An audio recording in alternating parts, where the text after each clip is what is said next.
우리가 이사야 말씀 이제 본론으로 함께 들어가고자 합니다. 저번 주에 1장까지 함께 나눴는데요.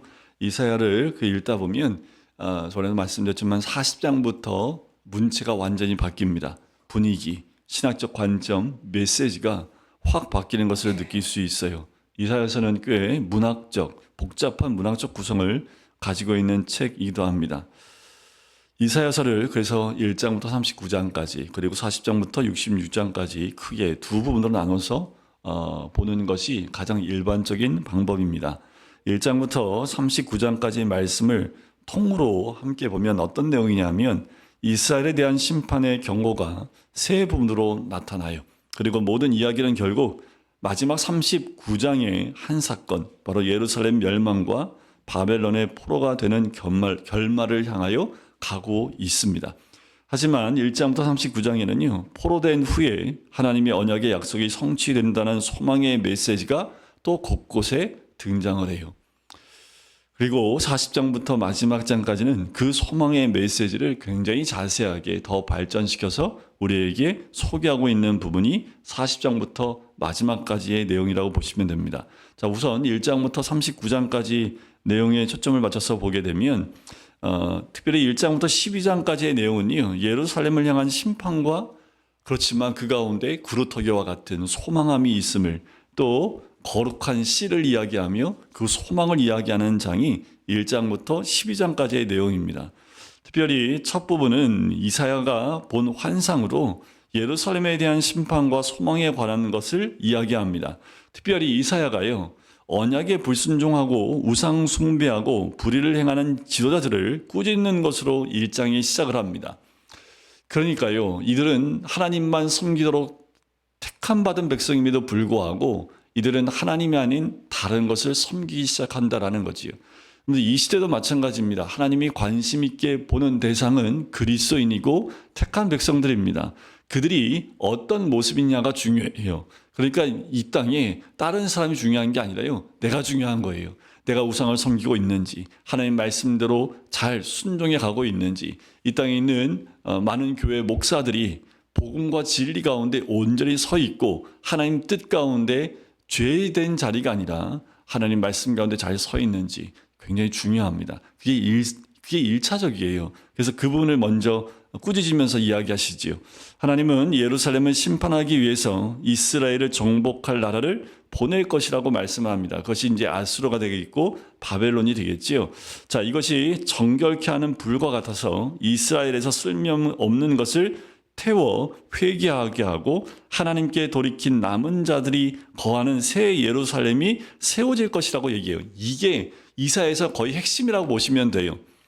하나님이 택한 백성이라 할지라도 쓸모없고 죄 가운데 돌이키지 않는 사람들에게는 불의 심판이 임하게 되고 그 가운데 남아있는 그 자를 통해서 그 사람들을 통해서 새 예루살렘이 세워질 것을 이야기한다라는 거지요. 마지막 때도 마찬가지입니다. 세상 가운데 심판이 임할 때 남은 그 자들을 위해서 하나님이 약속하신 땅이 임하게 되는 거지요. 또 이사야는 그제야 하나님 나라가 임해서 온 열방이 예루살렘 성전에 나와 하나님의 공의를 세고 마침내 평화와 화합의 세상이 도래할 것을 말하고 있는 거지요. 그러니까 기본 줄거리는 이거예요. 예루살렘의 심판이 임해서 정결케 된 후에 새 예루살렘으로 거듭난다라는 거예요. 이 내용이 책 전반에 다 기록되어 있는 자세한 묘사들로 채워져 있다라는 거지요. 보세요. 2장에 보면 1절부터 4절까지는 회복된 나라, 하나님 나라가 임할 때 어떻게 되는지 2장 2절에 만일의 여호와의 전의 산이 모든 산 꼭대기에 굳게 설 것이요 모든 작은 산 위에 뛰어나리니 만방이 그리로 모여들 것이요 하면서 3절에 뭐라고 해요? 오라 우리가 여호와의 산에 오르며 야곱의 하나님 전에 이르자. 그가 그의 길을 우리에게 가르치실 것이라. 우리가 그 길로 행하리라. 하리니 이는 율법이 시온에서부터 나올 것이요 여호와의 말씀이 예루살렘에서부터 나올 것입니다. 회복된 하나님의 나라 가운데 우리가 모이며 또 거기에서 주시는 하나님의 음성, 바로 말씀과 그리고 하나님의 그 말씀이 바로 예루살렘, 새 예루살렘부터 나올 것을 이야기하는 거지요. 우리가 교회로 나오는 것도 바로 이 교회에서 변치 않는 하나님 말씀이 선포되어야 되는 것을 이야기합니다. 그날에는 칼을 보습으로 만들고요. 그리고 창을 낫으로 만드는 그 날이 오는 거지요. 자, 그런데 중요한 것은 여호와의 날이 임하는데 3장에 가면 3장 8절 한번 보세요. 예루살렘이 어떻게 멸망하느냐 하면 예루살렘이 멸망하였고 유다가 엎드러졌음은 왜 그럴까요? 그들의 언어와 행위가 여호와를 거역하여 그의 영광의 눈을 범하였습니다. 하나님의 영광이 있어야 될, 그리고 택한 하나님의 백성들이 있는 그곳에 하나님 그들의 언어와 행위가 여호와를 거역하는 거지요. 그러니까 여러분들이 우리 말과 행동을 하나님이 다 듣고 계시다라는 거예요. 거기서 한 여호와를 거역하고 있고 그의 영광의 눈을 범하였다라는 거지요. 그리고 9절에 보면 그들의 안색이 불리하게 증거하며 그들의 죄를 말해주고 숨기지 못함이 소돔과 같다라는 거지요. 죄를 숨길 수 없습니다. 여러분들, 교회가 무너져 버리면 세상은 다 무너집니다. 교회 안에 죄가 죄됨을 온전히 드러내지 못하고 돌이키지 않으면 세상은 당연히 죄일 수밖에 없지요. 너희는 의인에게 복이 있으리라 말하라. 그들은 그들의 행위의 열매를 먹을 것입니다. 의인은 당연히 그 행위의 열매를 얻겠지요. 악인에게는 화가 있으리니 이는 그의 손으로 행한 대로 그가 보응을 받을 것입니다. 철저하게 하나님이 그들의 행한 그 열매를 가지고 심판하실 것에 대해서 말씀하고 있는 거지요. 자, 뒤에 보면 16절 한번 보세요. 3장 16절에 여호와께서 또 말씀하시되 시온의 딸들이 교만하여 느린 목 정을 통하는 눈으로 다니며 아기작거리며 걸으며 발로는 쟁쟁한 소리를 낸다 하시도다라는 거예요. 아기작거려라는 그 말은 마음대로 다리를 놀리지 못하고 약간 이게 무슨 말이에요? 바라지게 억지로 조금씩 걷다. 이게 이제 한국말로 번역하다 보니까 이게 그냥 걸음이 제대로 걷지 못하는 거예요. 그리고 그 다음에도 보면 얼마나 이 죄 가운데 있는지, 이들이 죄가 얼마나 심한지 18절부터 24절까지 그 모든 죄악의 부분들을 묘사하면서 설명하는 부분이 나옵니다.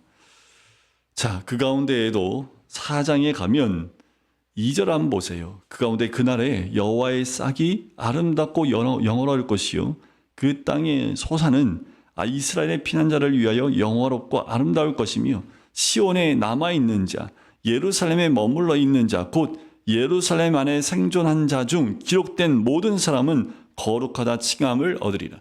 그러니까 죄 가운데 하나님의 심판이 임하지만 그 가운데 남아있는 여호와의 싹 그리고 남은 자 이들에게는 거룩하다 칭함을 받게 된다라는 거죠. 소망을 얘기하고 있습니다. 그래서 5장에 가면 하나님께서 이스라엘에 대해서 이런 소망을 하나님이 이스라엘에 대해서 이렇게 꿈을 꾸고 계셨습니다. 그게 뭐냐면 2절이에요.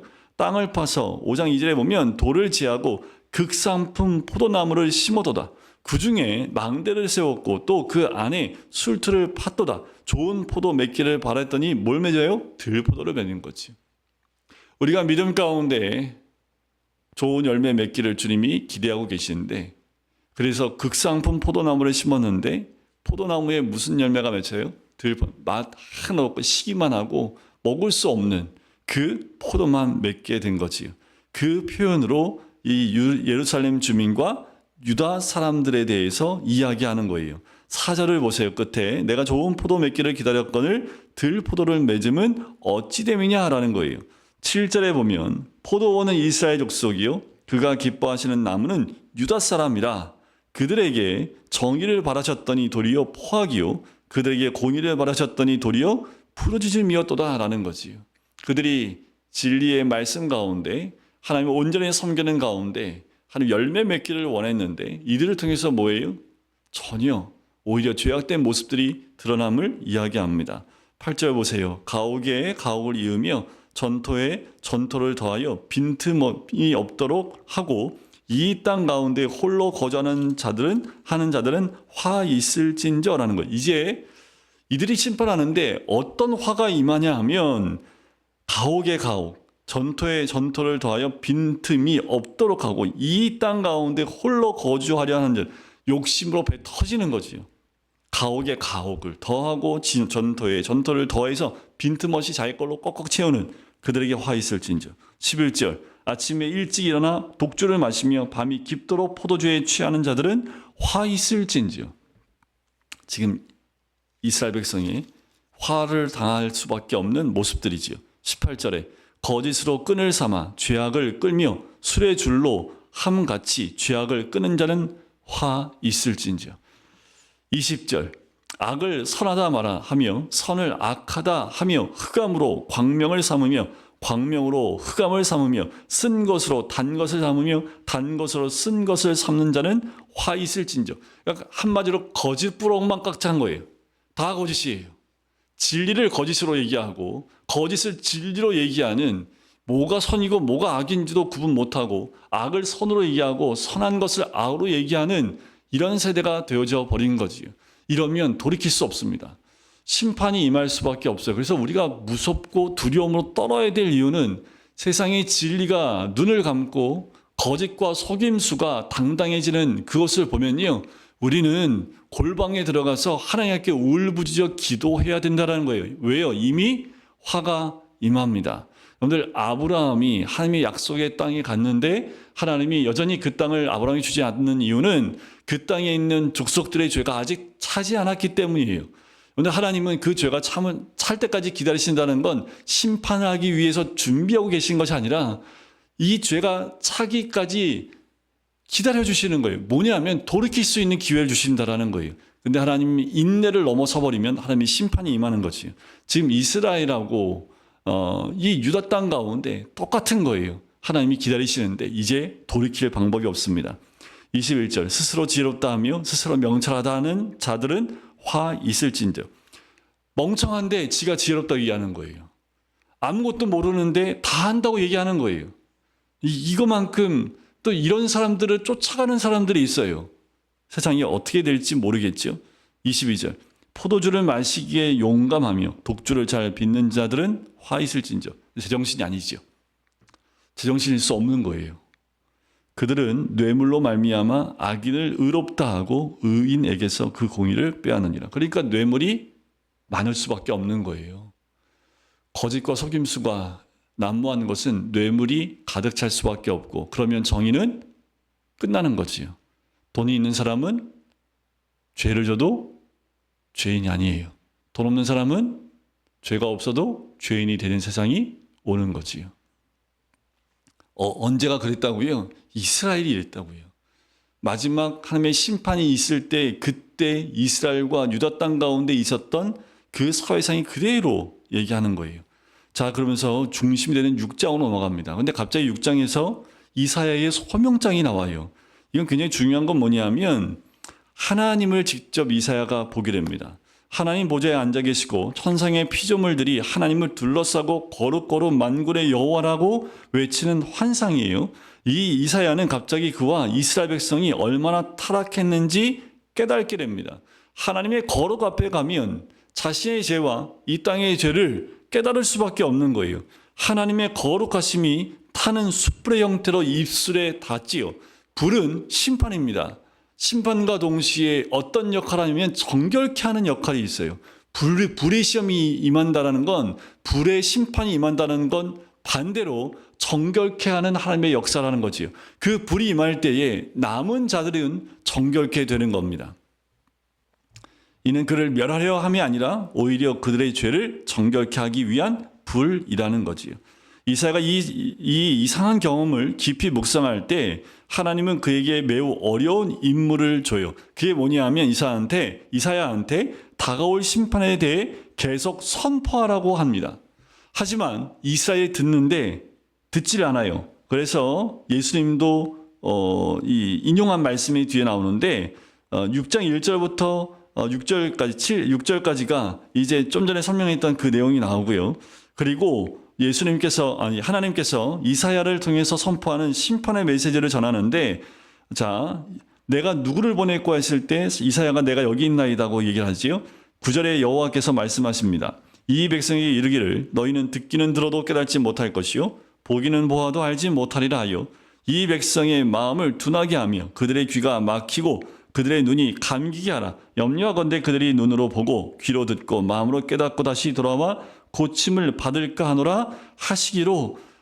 이사야가 너무 답답해서 어느 때까지니까? 라고 물어요. 그랬더니 11절에 뭐라고 합니까? 성읍들은 황폐하여 주민이 없으며 가옥들에는 사람이 없고 토지는 황폐하게 되며 심판으로 모든 것이 하나님의 심판이 임할 때까지입니다. 다가올 심판에 대해서 선포하지만 이스라엘은 돌이킬 수 없는 지경에 이르러서 경고를 하면 오히려 그들의 마음이 단단해질 것이 뻔했지만 이사야는 하나님의 계획을 신뢰하지요. 여러분, 때가 되면 마음이 굳은 백성들은 아무리 선포해도요 듣질 않아요. 하나님의 음성의 귀를 닫아버립니다. 눈을 감아버려요. 이게 가슴 아픈 거예요. 분명히 하나님께서 이사야를 통해서 이 마지막에 대해서 심판에 대해서 선포하고 있는데 마음이 굳어지니까 콧방귀를 끼는 거예요. 하나님은 무시해버립니다. 말씀을 무시하는 거지요. 근데 말씀을 웃음거리로 생각하는 그 순간, 농담으로 생각했던 성경의 많은 사람들이 결국 어떻게 됩니까? 다 죽임당했습니다. 하나님 말씀은 농으로 여기는 거 아닙니다. 하나님 말씀을 웃음거리로 만들면 안 돼요. 그런데 심판이 임할 때는요, 다 웃음거리를 만들어요. 에이, 하나님이. 하지만 이사야를 통해서 하나님은 그 이스라엘이 다 잘려진 나무처럼 되어 구루터기만 남아서 불태워 그을린 모습이겠지만 하나님이 그 가운데 구루터기가 거룩한 씨앗이 되어 미래에 다시 살아날 것이라고 말씀하는 그 희망을 6장 13절에 얘기합니다. 그 중에 10분의 1이 아직 남아 있을지라도 이것도 황폐하게 될 것이나 10분의 1만 남아도 황폐하게 될 것이라는 거지요. 밤나무와 상수리 나무가 배임을 당하여도 그 구루터기는 남아있는 것 같이 거룩한 씨가 이 땅의 구루터기니라 하시니라. 그러면서 그 소망, 거룩한 씨가 무엇인지 7장부터 우리에게 설명하고 있는 거예요. 자, 이사야는 아하스라는 다윗의 후손인 예루살렘의 왕을 만나서 그의 몰락을 예언을 해요. 하나님은 아수르 제국이 먼저 이스라엘을 무너뜨릴 것을 또 그 땅을 황폐하게 하실 것이라는 말씀을 해요. 하지만 소망이 있다라는 거지요. 하나님은 다윗에게 이스라엘의 멸망 후에 하나님이 우리와 함께 하신다는 뜻의 새 왕 임마누엘을 보내시겠다고 약속을 하세요. 7장 14절이 신약에도 인용하고 있는, 마태복음 1장에서 인용하고 있는 그 말씀입니다. 그러므로 주께서 친히 징조를 너희에게 주실 것이라. 보라, 처녀가 잉태하여 아들을 낳을 것이요 그의 이름을 임마누엘이라 하리라. 이 땅에 오실 메시아로 이스라엘의 그 심판, 유다에 대한 심판이 그 한 나라의 심판으로 끝나고 있는 것이 아니라 그 거룩한 씨를 통해서 마지막 때 이 땅에 메시아로 오실 그분을 이사야를 통해서 소개하고 있는 거지요. 임마누엘 왕의 나라는 그의 백성을 폭력과 억압의 제국들로부터 자유하게 하실 것을 선포합니다. 결국 8장에도 보면 이스라엘의 멸망에 대한 이야기를 얘기해요. 아수르에 의해서 멸망할 것을 이야기하고 있는 거지요. 그 이야기 소개하고 9장에 가서는 다시 자유함을 선포할 것을 이야기합니다. 9장 1절을 보세요. 전에 고통받던 자들에게는 흑암이 없으리로다. 옛적에는 여호와께서 스불론 땅과 납달리 땅이 멸시를 당하게 하셨더니 후에는 해변길과 요단 저편 이방의 갈릴리를 영원하게 하셨느니라. 흑암에 행하던 백성이 큰 빛을 보고 사망의 그늘진 땅에 거주하던 자에게 빛이 비치도다. 이에 사복음서에 인용하고 있는 대표적으로 메시아가 임하게 되는 그 사건에 대해서 인용했던 말씀들이지요. 흑암에 있는 백성에게 큰 빛이 임한 겁니다. 또 6절을 보세요. 이는 한 아기가 우리에게 낳고 한 아들을 우리에게 주신 바 되었는데 그의 어깨는 정사를 메었고 그의 이름은 기묘자라 모사라 전능하신 하나님이라 영존하시는 아버지라 평강의 왕이라 할 것임이라. 이사야가 장차 오실 왕을 다윗의 계보라는 그 낡은 구루터기에서 나타날 새싹으로 묘사를 해요. 이제 9장이 나오고 11장이 그 새싹에 대해서 이야기를 합니다. 11장으로 넘어가 볼까요? 10장은 이제 그 아수르에 대한 심판을 잠깐 얘기하는데 11장 1절에 보면 그 싹에 대한 부분을 이야기를 해요. 이새의 줄기에서 한 싹이 나며 그 뿌리에서 한 가지가 나서 결실할 것이요 그의 위에 여호와의 영 곧 지혜와 총명의 영이요 모략과 재능의 영이요 지식과 여호와를 경외하는 영이 강림하시겠다라는 거지요. 바로 다윗의 계보에서 싹이 날 것, 메시아가 날 것을 묘사하고 있는 것이 바로 11장의 내용입니다. 특히 11장 10절에 보면 그날에 이새의 뿌리에서 한 싹이 나서 만민의 기치로 설 것이요 열방이 그에게로 돌아오리니 그가 거하는 곳이 영화로우리라. 그러니까 다윗에게 약속했던 것들이 이사야를 통해서 다시 한번 언급되면서 이 땅에 메시아가 올 것에 대한 소망의 길로 인도하고 있는 거지요. 이 왕이 바로 6장에 나온 거룩한 씨앗으로 그는 성령으로 능력을 입어 새 예루살렘을 다스리고 가난한 자에게 공의를 행할 것, 그리고 온 열방은 왕이신 메시아를 따르게 될 것이고 그의 나라는 온 피조물을 변화시켜 평화를 가져올 것에 대해서 길을 확 여는 거예요. 하나님의 심판으로 끝나는 것이 아니라 그 남은 거룩한 시가 결국은 메시아까지, 그리고 마지막 예수님이 재림하실 때 이 땅에 온전히 이루어질 새 예루살렘까지 우리에게 소개하고 있는 거지요. 이렇게 1장부터 12장을 통해서요, 심판과 소망에 대한 이사야의 메시지를 우리에게 전해준 거죠. 그런데 과연 이 일들은 언제 일어날까라는 거예요. 이사야는 아수르 이후에 일어나는 또 다른 제국을 보았습니다. 바벨론은 예루살렘을 공격하고 파괴하는데 성공하지요. 그럼 이제 다음 부분을 살펴볼 13장부터 나오는 것은 이제 열방을 향한 심판입니다. 13장부터 27장까지인데 특별히 13장부터 23장까지는 바벨론과 이스라엘 주변 민족의 멸망에 대해서 소개를 해요. 결국 하나님의 택한 백성의 심판으로 끝나는 것이 아니라 그들을 심판할 수 있는 도구로 쓰였던 그 열방까지 하나님이 다 심판하시는 내용과 함께 소망의 메시지를 함께 전하고 있는 것이 13장부터 17장까지의 내용입니다. 13장이 바벨론 심판이고요. 바벨론 주변, 예루살렘 주변에 있는 나라들을 심판하시겠다는 내용들이 23장까지 쭉 연결됩니다. 한 장 한 장 각각 나라의 죄를 지목하시면서 그들은 돌이킬 수 없겠지요. 당연히 하나님을 믿고 있지 않기 때문에 그 각 나라의 죄에 대해서 하나님이 죄를 하나하나 말씀하시면서 그들의 심판에 임할 것을 말씀하고 있습니다. 그러니까 바벨론뿐만 아니라 애국까지 전부 다 해변, 모든 나라, 모든 그 주변의 열국이 하나님의 심판 가운데 있음을 이야기해요. 그래서 마지막 23장에 가면 두로의 심판까지 말씀하게 됩니다. 자, 그러면서 여러분들 24장으로 한번 넘어가 볼게요. 24장부터 27장까지는 두 도시 이야기를 소개하면서 우리한테 자, 일련의 교만한 도시, 그리고 자기 자신을 하나님보다 높이고 부패했고 불의한 곧 그 교만한 도시, 이 도시는 하나님께 반역한 인류의 전형으로서 이사야가 앞서서 묘사한 그 나라들의 모든 것을 합쳐놓은 모습으로 그려지게 됩니다. 결국 이 도시는 파멸로 향할 것이고 새 예루살렘이 도래할 것에 대해서 이야기해요. 자, 24장의 그 내용, 24장부터 27장까지는요, 여호와의 날, 곧 최후의 심판날에 대한 예언이 여기에 적혀 있습니다. 여기에는 이 세상의 모든 죄악의 세력을 징벌하심으로 최후의 승리를 거두시는 하나님의 모습이 그려져 있어요. 특별히 24장 본문은 철저한 하나님의 심판을 예고합니다. 하지만 하나님의 심판날에 도리어 기뻐할 자들이 있는데 악인이 심판당함으로 구원을 얻게 되는 의인들에 대한 이야기가 24장에 나옵니다. 또한 25장은 하나님의 택한 백성들이 장차 들어갈 메시아 왕국에 대한 찬양이 그려져 있는 것이 25장이에요. 그래서 25장은 찬양입니다. 새 나라, 새 왕국을 찬양하는 내용들이 나와요. 하나님의 심판날을 환난 중에도 믿음을 지킨 자들과 죄악에서 돌이킨 자들이 최종적 구원을 얻는 날이지요. 이건 마지막 때도 마찬가지예요. 마지막 때도. 그러니까 이스라엘 민족 이때 당시에 그 예표적인 모습이 나오지만 결국 마지막 때를 보면서 이 말씀을 선포하고 있다라고 보시면 되겠습니다. 26장에 가면 또 다른 찬양이 나오는데 하나님의 백성이 장차 메시아 왕국에서 부르게 될 찬양이라고 할 수 있는 그 내용이 나옵니다.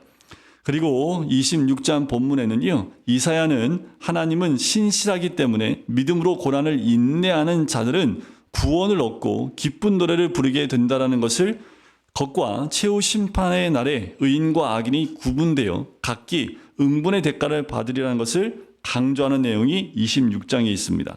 자, 26장의 19절 한번 보세요. 주의 죽은 자들은 살아나고 그들의 시체들은 일어나리이다. 티끌에 누운 자들아 너희는 깨어 노래하라. 주의 이슬은 빛난 이슬이니 땅이 죽은 자들을 내놓으리로다. 마치 요한계시록에 나와 있는 메시지와 같은 그 음성이 들리지요. 그리고 마지막 27장의 내용을 보면 이사야는 포도원 비유로 이스라엘을 돌보시는 하나님을 묘사하고요. 하나님의 대적들이 멸망당하는 날에 흩어져 있던 이스라엘 백성이 결국 돌아오게 된다는 회복의 소망을 밝히고 있습니다. 그러니까 이스라엘 백성들이 결국은 돌아와서 나라를 이루고 있지요. 이것은 마지막 때에 믿음의 백성들을 향한 메시지이기도 합니다. 이 예언은 이스라엘 민족이 바벨론에서 예루살렘으로 귀환한 때에 1차로 성취가 됐지요. 궁극적인 성취는 여호와의 날에 이루어질 것을 요한계시록 21장에서 있는 내용들을 이 마지막의 연결로 이 말씀과 함께 연결이 되는 거예요. 그러니까 바벨론 포로로 잡혀갔던 자들이 포로 귀환하는 것을 1차적으로 이루어지게 됩니다. 또 역사적으로 보면 전 세계에 흩어져 있던 이스라엘이 나라를 되찾고 모이는 사건으로 또 한 번 우리가 확인해 볼 수 있지요. 하지만 마지막 때 주님이 이 땅 가운데 새 예루살렘 하나님 나라가 이루어지는 그때에 이루어질 것을 이 말씀으로 우리에게 보여주고 있는 거지요. 자, 28장부터 39장까지의 내용은 예루살렘의 부흥과 멸망에 대해서 이야기합니다. 가슴 아픈 건 28장부터 35장까지는 예루살렘 지도자들을 향한 비난의 메시지가 나옵니다. 그러니까 28, 29, 30, 35장까지 전부 다가 예루살렘 리더들을 향한 비난하는 내용들이 나와요. 그들의 죄에 대해서 나오는 거지요. 28장 7절을 보세요. 28장은 에브라임 경고에 대해서 나오는데 그리하여도 이들은 포도주로 말미암아 옆걸음치며 독주로 말미암아 비틀거리며 제사장과 선지자도 독주로 말미암아 옆걸음치며 포도주에 빠지며 독주로 말미암아 비틀거리며 환상을 잘못 풀며 재판할 때에 실수하나니. 그러니까 뭐예요? 다 술 취해 있는 거죠. 이거를 하나의 예로 얘기해 주고 있는 거예요. 술을 잘못 먹으면, 넘치게 먹으면 똑바로 못 걷지요. 비틀거리는 것처럼 여기에는 리더들이 다 비틀거리고 있는 거예요. 잘못된, 그리고 환상도 잘못 풀고 재판할 때도 실수합니다. 리더급에 있는 사람들도 다른 것에 다 취해 있는 거예요. 오직 진리의 말씀 가운데 있지 못하고 다른 것에 취해져 있으니까 똑바로 진리 가운데 서 있지 못하는 것이에요. 때가 가까이 올수록, 근데 마지막 때가 가까이 올수록 더더욱 그래요. 지금 여러분들이 어떻게 목사님들이 저래? 그럴 수밖에 없어요. 때가 가까이 왔기 때문에. 세상에 있는 리더들은 당연히 비틀거릴 수밖에 없습니다. 왜요? 욕심에 취해져 있기 때문에 백성을 향해서 리더들은 일하지 않습니다. 자기의 배를 불리고 자기와 함께 있는 사람들을 위해서 일하기 때문에 정의가 없어요. 자기 배 불리는 것 때문에 휘청거리면서 걷기 시작을 합니다. 그런데 전 세계를 한번 보세요. 뭐가 정의인지도 모르겠지요. 왜 저렇게 하는지도 모르겠지요. 이렇게 혼란스러울 때가 바로 마지막 때입니다. 뭐가 정의고 뭐가 공이고 이쪽 저쪽에서 얘기를 다 하지만 결국 자기 입장에서 얘기를 해요. 근데 우리가 대한민국에 속해 있으니까 대한민국 입장에서 이걸 봐야 돼. 아니요, 우리는 대한민국에 속해 있지만 우리는 시민권이 하늘에 있잖아요. 그러니까 하나님의 백성으로서 이 모든 상황을 볼 수 있어야 합니다. 그러면 어떻게 해요? 말씀을 통해서 보는 거지요. 오늘 여기서 주어진 이사야의 그 말씀들이 이때 당시를 비춰주는 말씀이지만 지금을 비춰볼 수 있는 말씀이기도 해요. 우리가 휩쓸려 다니는 것보다 더 중요한 것은 마지막 때를 분별할 수 있는 것은 말씀 안에 있습니다. 우리가 정확하게 똑바로 걸을 수 있는 것은 진리 가운데 있지 않으면 여기에 나와 있는 것처럼 술 취해 걷는 것하고 똑같아요. 다 술 취해 있으니까 이제 술 취한 사람들이 걷는 거 보였어요. 참 신기하죠, 걔네들은. 그렇게 비틀거리는데 서로 안 부딪혀요. 왜냐하면 서로는 자기들은 똑바로 걷고 있다고 생각하기 때문에 그래서 정상적인 사람들을 딱 보고 오히려 우리한테 뭐라고 하죠? 왜 이렇게 비틀거리냐고. 술 취한 사람 보셨어요? 술 취한 사람들은 오히려 술 안 취한 사람한테 술 취했다고 오히려 뭐라고 해. 세상이 그렇게 돌아갑니다. 여러분들 어떤 소리 들어도 우리가 하나님 뜻이 어딘지를 분별할 수 있는 분별력이 없으면 그냥 입 다물고 계셔야 됩니다. 그리고 말씀을 보셔야 돼요. 그래야 이 세상이 취해 돌아가는 것 가운데 함께 가지 않게 되는 거지요. 29장에 가면 이런 내용도 있어요. 29장 13절에 보면 주께서 이르시되 이 백성이 입으로는 나를 가까이 하며 입술로는 나를 공경하나 그들의 마음은 내게서 멀리 떠났나니 그들이 나를 경외함은 사람의 계명으로 가르침을 받았을 뿐이라. 어디서 많이 들었던 말씀이죠. 이게 예수님이 사두개인과 바리새인과 서기관들이 손 씻지 않고 먹는 것 때문에 제자들을 신란하면서 예수님 앞에 와서 따지니까 예수님이 너희들 장로의 전통으로 하나님의 말씀을 범한다 하면서 인용했던 말씀입니다. 그러니까 이때 하셨던 말씀인데 이게 언제 이루어졌어요? 예수님 때 이루어졌지요. 그럼 지금은요? 별반 다르지 않다라는 거예요. 입술로는 주님을 가까이 하지만 공경한다 하지만 마음은 이미 떠나 있는 거죠. 이게 정말 무서운 거예요. 여러분 우리의 마음이 주께 있는지 아닌지 우리 스스로를 돌이켜볼 필요가 있습니다. 16절 보세요. 너희의 패역함이 심하도다. 포도 토기장이를 어찌 진흙같이 여기겠느냐. 지음을 받은 물건이 어찌 자기를 지은 이에게 대하여 이르기를 그가 나를 짓지 아니하였다 하겠으며 빚음을 받은 물건이 자기를 빚은 이에게 대하여 이르기를 그가 총명이 없다 하겠느냐. 마지막 때 가까이 오면 하나님을 이렇게 사람들이 무시하고 하나님께 대해서 이렇게 얘기한다라는 거예요. 여러분들 이게 세상 사람들이 아닙니다. 믿는 사람들이 이렇게 한다라는 거예요. 그러니까 더 힘들지요. 더 아프지요. 하나님을 그래서 지금 진리를 왜곡하려고 하는 그 시도들이 굉장히 많아요. 차별금지법이 제정이 되는 걸 찬성하는 교회들도 있습니다. 동성애자들을 인정하는 교회들이 있어요. 동성애를 인정하는 퀴어 신학을 배우는 목사들이 있습니다. 그들은 동성애자들을 죄인으로 보지 않아요. 그걸 죄로 보지 않아요. 하나의 문화로 보고 그것도 포용하고 가야 된다고 얘기를 해요. 진리가 진리로서 쓰지 못하고 믿는 사람들이 진리를 왜곡시켜 버린다라는 거지요. 그런 그 자체가 뭐예요? 그러니까 하나님을 왜곡시켜 버립니다. 그래서 하나님을 우리 입맛에 맞게끔 재단해 버려요.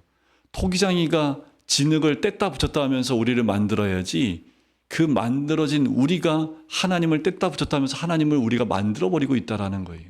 지금 세상이 그렇게 돼 있어요. 하나님을 이 66권 말씀도 인정하지 않아요. 이거 하나님의 거짓 있는 말씀을 인정하지 않기 때문에 여기서 말하는 하나님은 별 중요하지 않아요. 그래서 자기들 나름대로 하나님을 다시 만들어 버립니다. 그런 시대가 이때도 그랬지만 지금도 그렇다라는 거지요. 30장에도 보면 그 내용이 계속 연결해서 나와요. 31장에 보면 31장의 4절을 보면 여호와께서 이같이 내게 이르시되 큰 사자나 젊은 사자가 자기 먹이를 움키고 으르렁거릴 때에 그것을 치려고 여러 목자를 불러왔다 할지라도 그것이 그들의 소리로 말미암아 놀라지 아니할 것이요 그들의 떠듬으로 말미암아 굴복하지 아니하겠다라는 거예요. 31장의 이 내용은요. 그 내용과 구성에 있어서 앞장과 아주 유사한데 이사야는 유다가 애굽과 동맹을 맺은 것에 대해 엄히 책망합니다. 그런 후에 유다가 애굽을 의지하지 말고 하나님만 굳게 의지하는 이유를 명백하게 제시했어요. 그리고 유다를 괴롭히던 아수르가 멸망당할 것을 예언함으로 백성들이 하나님께로 돌아오도록 용기와 격려를 주고 있는 거지요. 그래서 9절에 보면 끝에 여호와의 불은 시온에 있고 여호와의 풀무는 예루살렘에 있느니라. 32장에 넘어가면 공의의 열매에 대해서 이야기하는데 하나님의 백성이 범죄했을지라도 회개하면 죄를 용서받고 회복된다는 하나님의 약속을 잘 보여주고 있는 것이 32장입니다. 이사야는 먼저 유다를 회복시킬 한 왕이 나타나 공의로 통치하게 될 것을 예언을 해요. 32장 1절에 나오죠. 보라, 장차 한 왕이 공의로 통치할 것이다라는 거예요. 우리가 바라봐야 될 것이 여기 있지요. 이 땅에 다시 오실 예수 그리스도가 이 땅을 공의로 심판하실 것에 대해서 보는 거예요. 그래서 32장 16절에 보면 그때 정의가 광야에 거하며 공의가 아름다운 밭에 거하리니 공의의 열매는 화평이요 공의의 결과는 영원한 평안과 안전이라. 그러니까 그 공의가 온전히 세워질 그때가 온다라는 거지요. 33장에 가면 그것은 히스기야 당시 아수르 왕 사네립이 침략해온 사건을 배경으로 하는 내용인데, 바로 이사야는 이때 하나님이 아수르를 물리쳐 주실 것이니 두려워 말고 하나님만 의지하고 경외하라 라고 위로와 권면의 메시지를 전합니다. 또한 아수르의 몰락 후 유다가 평화와 번영을 누리게 되리라고 약속까지 선포해요. 그러니까 하나님의 도우심을 구하고 하나님이 함께 하실 것이라는 거예요. 근데 계속 사람들은 뭘 봐요? 힘 있는 논리 있는 것들을 보면서 그것을 의지하려고 한다라는 거지요. 그리고 34장 16절에 보면 이런 말이 나옵니다. 이 34장은 열국 심판에 대한 내용인데, 너희는 여호와의 책에서 찾아 읽어보라. 이것들 가운데 빠진 것이 하나도 없고 제짝이 없는 것이 없으리니 이는 여호와의 입이 이를 명령하셨고 그의 영이 이것들을 모으셨음이로다. 그러니까 성경 말씀이 짝이 없는 게 없다라는 그 말은 하나님의 말씀과 하나님의 예언의 말씀들이 다 이루어진다라는 거예요. 우리가 말씀 안에 들어가면, 근데 이 말씀들이 이미 바벨론에 의해서 멸망당한 이후에 이 이스라엘 백성의 회복으로 1차적으로 이루어졌지만, 마지막 때에도 이 말씀대로 짝이 맞춰지듯이 하나님의 말씀의 예언의 말씀들은 반드시 이루어진다라는 거예요. 여러분들이 선서 말씀을 자세히 읽고 깨닫기만 해도 이 시대를 볼 수 있는 눈이 열릴 수 있는 거지요. 결국 35장에 가면 1절에 보세요. 광야와 메마른 땅이 기뻐하며 사막이 백합화같이 피어 즐거워하며, 이 35장은요 새 왕국, 새 예루살렘의 특징에 대해서 얘기합니다. 우리가 잘 알고 있듯이 5절에 보세요. 그때 맹인의 눈이 밝을 것이며 못 듣는 사람이 귀를 열 것이며, 이게 그대로 예수님이 이 땅에 오셨을 때 이루어졌던 사건이지요. 그때 저는 자는 사슴같이 뛸 것이며 말 못하는 자는 혀는 노래하니 이는 광야에서 물이 솟겠고 사막에서 시내가 흐를 것이라. 마태복음 11장에 이 말씀 그대로 쓰고 있습니다. 8절, 거기에 대로가 있어 그 길을 거룩한 길이라 일컫는 바 되리니 깨끗하지 못한 자는 지나가지 못하겠고 오직 구속함을 입은 자들을 위하여 있게 될 것이라. 이게 이제 35장에는 거룩한 길, 바로 새 나라가 이루어짐을 통해서 역사하는 하나님의 은혜를 나눕니다. 그리고 이 전반부의 마지막 사건인 히스기야 왕의 사건, 36장은 실제로 히스기야 왕 때 아수르 왕 사네립이 쳐들어옵니다. 이사야와 함께 기도함을 통해서 하나님이 한 그 밤중에 어떻게 해요? 아수르 군대를 다 죽여버리십니다. 그 사건이 하나님이 구원하신 사건을 37장까지 기록하고 있습니다. 그리고 38장에는 히스기야가 병들어 죽게 됐을 때, 그때 히스기야가 벽을 향하여 기도하죠, 눈물로. 그래서 이사야를 다시 보내요. 그래서 그의 생명을 15년 연장시키지요. 근데 이 사건 때문에 무슨 일이 일어납니까? 39장에 바벨론, 신흥 도시국가였던 바벨론에서 이 히스기야가 병을 낳았다는 소식을 듣고 이제 조문? 아니죠. 하여튼 축하하기 위해서 보낸 거예요. 그런데 히스기야가 자기 내탕고에 있는 모든 것을 다 보여주면서 자랑을 합니다. 히스기야의 교만이지요. 결국 이사야가 하나님 말씀을 대언합니다. 다 빼앗길 것이고 하나님의 심판이 임할 것을 히스기야에게 알려주지요. 히스기야가 뭐라고 하냐면 내 때에 이루어지지 않지요. 그래서 히스기야가 회개하지 않는 모습이 참 마음이 안타깝습니다. 보세요. 39장 6절에 보면 보라 날이 이르리니 내 집에 있는 모든 소유와 내 조상들이 오늘까지 쌓아둔 것이 모두 바벨론으로 옮긴 바 되고 남을 것이 없으리라. 결국 이스라엘, 예루살렘이 바벨론에서 심판을 받을 것에 대해서 얘기하지요. 또 내게서 태어날 자손 중에서 몇이 사로잡혀 바벨론 왕궁의 환관이 되리라 하셨나이다 하니 히스기야가 이사야에게 이르되 당신이 이른바 여호와의 말씀이 좋소이다 하고 또 이르되 내 생전에는 평안과 경고함이 있으리로다. 이런 왕이 어디 있습니까? 히스기야가 그래도 선왕이지만 자기의 이런 교만함 때문에 이런 하나님의 책망의 말씀, 심판의 메시지가 있으면 회개하고 돌이켜야 되는데 내 때에는 일어나지 않을 것이니 평안할 것이니 감사합니다 라고 끝내 버린다라는 거지. 이렇게 1장부터 39장까지의 하나님의 심판에 대한 이사야의 경고는요 이루어지게 되지요. 그런 참된 하나님의 선지자였음을 그의 선포된 메시지가 이루어짐을 통해서 알 수 있습니다. 선지자가 진짜인지 가짜인지는 어떻게 알 수 있어요? 그의 선포된 메시지가 이루어졌는지 아닌지를 통해서 알 수 있는 거지요. 하나님은 심판의 목적은 예루살렘을 정결케 하고 거룩한 시, 즉 메시아의 나라가 열방에 임하는 것임을 이사야를 통해서 이 앞부분의 심판을 통해서 우리에게 보여주고 있는 거예요. 중간중간에 거룩한 시에 대한 그 의미를 계속해서 반복적으로 말씀하시는 것과 마찬가지입니다. 여러분 지금 이 시대도 별반 다르지 않습니다. 여러분 이미 이 땅 가운데에 혼미함과 혼란한 가운데 주의 메시지, 하나님의 진리의 말씀이 혼탁해지는 시대가 되어졌어요. 이때에 늘 조심해야 될 건 평안하다, 평안하다 말하는 사람은 귀담아 들으시면 안 됩니다. 그런데 우리의 마음은 평안하고 그리고 왕성해지고 또 소유가 많아지는 것에 마음을 뺏기고 있지요.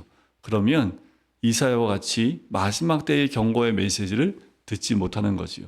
그래서 예수님이 마지막 때에 대한 얘기하면서 노아의 때와 같다. 먹고 마시고 시집가고 장가가는 것 때문에 노아의 그 경고의 메시지를 듣지 못하게 되는 것. 우리가 일상생활 가운데 우리의 마음을 어디에 두느냐가 참 중요하지요. 결국 이사야는 이제 40장 이후의 말씀을 통해서 회복의 메시지와 그리고 하나님 나라, 이 땅에 임하게 될 하나님의 나라에 대한 소망을 전하게 됩니다. 우리가 다음 시간에는 이 소망의 메시지, 현재 우리의 연약함을 하나님이 책망하시고 심판하신다면 그것은 그것으로 끝나지 않고 회복을 통해서 하나님 나라가 임할 것을 바라볼 수 있도록 40장부터는 메시지가 완전히 달라집니다. 소망의 메시지로 달라지지요. 그래서 1장부터 39장까지 설교하거나 말씀을 들으면 힘들어요. 그리고 듣고 싶지 않아요. 힘드니까. 여러분들 죄 지적하면 좋아할 사람이 어디 있습니까? 그런데 그걸 달게 들을 수 있어야 40장부터 하나님이 주시는 복이 얼마나 큰 건지를 깨달을 수 있는 거지요. 그래서 이 시대를 바라보면서 우리가 기도도 하셔야 합니다. 무엇보다 교회들이, 하나님 나라인 교회들이 하나님을 왜곡시키지 않고 진리를 왜곡시키지 않고 올바로 진리 가운데 설 수 있도록 교회들이 정말 치우치지 않고 그 말씀 가운데 온전히 서 있을 때 하나님의 뜻이 이 땅 가운데 흔들림 없이 임하게 될 줄 믿습니다.